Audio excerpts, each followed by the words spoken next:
Bom, balanço energético é basicamente um sistema de contabilidade para energia.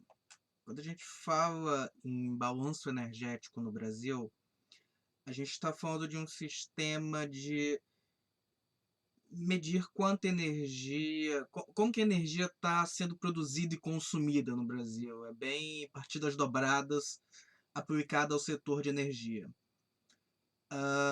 Estritamente a análise é um pouco mais ampla, porque você está olhando a energia mais como conceito físico do que como energia elétrica, estritamente.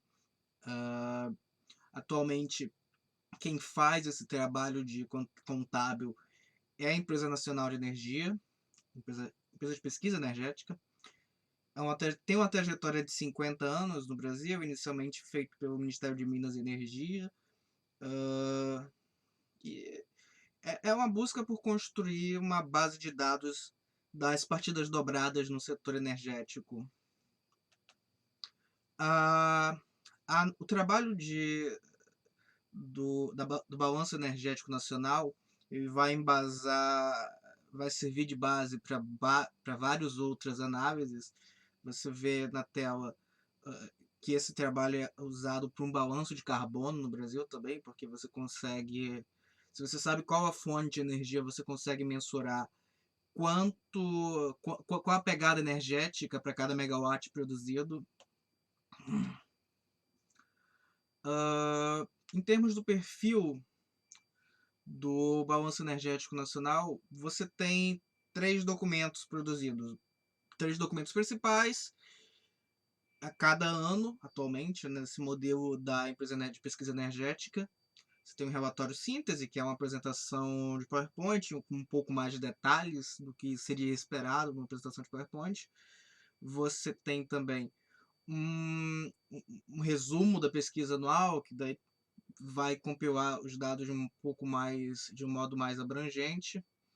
E você tem uma planilha de Excel protegida por senha que vai fazer que vai ser o balanço efetivo de quanta energia foi produzida, de quanta energia foi consumida, de quanta energia foi importada, exportada, como que você está fazendo as finanças internacionais equivalentemente no setor energético. Uh, Você também vai ter.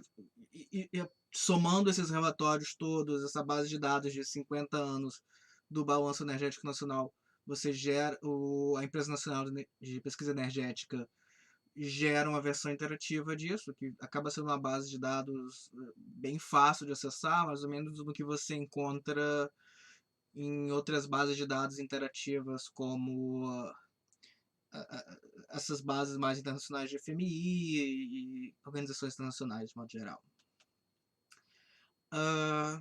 A empresa de pesquisa energética ela adota bastante essa comparação do que ela faz com o trabalho do IBGE. Então, o balanço energético nacional acaba sendo mais ou menos que um censo do setor energético e você vai acompanhando toda a descrição, documentação deles, você vê que eles têm esse objetivo. Mais para frente a gente vai voltar a um ponto que, diferente do que você encontra em outros tipos de compilação de dados, você não tem uma uniformização tão grande aqui, então as coisas são um pouco mais complicadas também. Que cada país faz essa pesquisa de um modo um pouco diferente, então a comparação não é exatamente direta. No caso do Brasil, qual que é a metodologia que está sendo empregada aqui nos últimos 50 anos? Você tem. É a partir das dobradas da energia. Você está querendo olhar ali a oferta e a demanda de energia, e partindo desse objetivo geral, você vai definir, para olhar o consumo, que seria a demanda, você vai definir os tipos de consumo. Esse texto do Périx Amorim ele faz um resumo, ele traz muito essa dinâmica, que você está olhando para a energia como um elemento capaz de gerar trabalho. Então você não está olhando para energia elétrica de fonte hidrelétrica. Você está falando de eu preciso gerar um trabalho, qual a forma de energia mais eficiente para gerar esse trabalho? pode ser óleo para motor a combustão, pode ser gás para aquecimento. Então, você está olhando energia de um modo mais amplo. Você quer, nesse relatório, expor as relações de oferta e demanda e as formas de consumo. Consumo energia final, consumo energético e energia para transformação. Isso é bem um detalhe de metodologia que varia de país para país, não é bem uniforme. Então, vamos para o próximo. Nessa dinâmica que você está olhando para a energia física, como um elemento físico mais do que financeiro contábil, você precisa criar metodologias para comparar o consumo de energia de uma fonte de energia de óleo com energia elétrica, porque você pode usar um gerador para obter um outro. Então, o relatório vai tentar produzir essa comparação entre um e outro. E como diferentes geradores têm diferentes eficiências, esse método é sempre relativo, ele nunca é preciso ao extremo. De modo geral, o relatório do bem, na sua tradição mais histórica, tem essa dimensão de diferentes formas de energia muito viva. Hoje isso já se perde um pouco, mas ainda está ali na essência do relatório.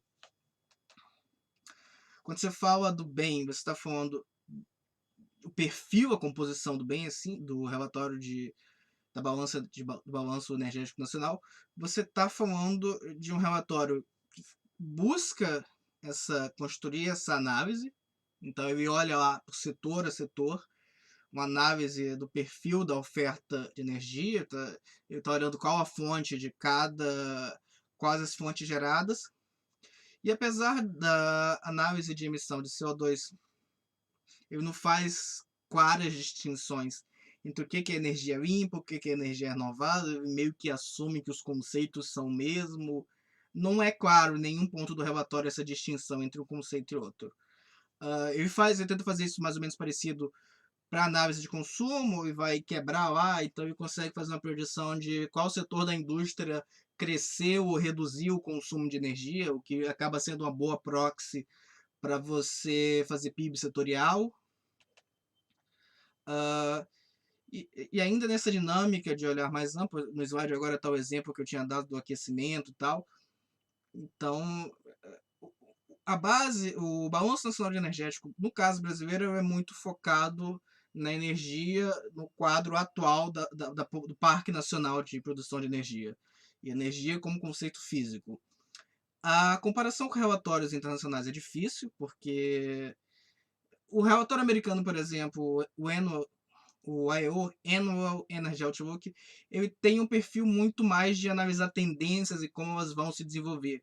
O relatório brasileiro, ele olha muito para o que está acontecendo agora. Então, e fora isso, o relatório tem diferentes metodologias, o modo das análises é relativamente diferente. Então, enquanto um está trabalhando com megawatts, o outro está trabalhando com BTU, a comparação não é direta. Se encontrar square foots para metros quadrados, nunca é uma comparação exata, fechadinha. Uma comparação mais plausível que você pode fazer é procurar dados quebrados no site do Departamento de Energia americano. E aí você consegue fazer essa comparação mais claramente.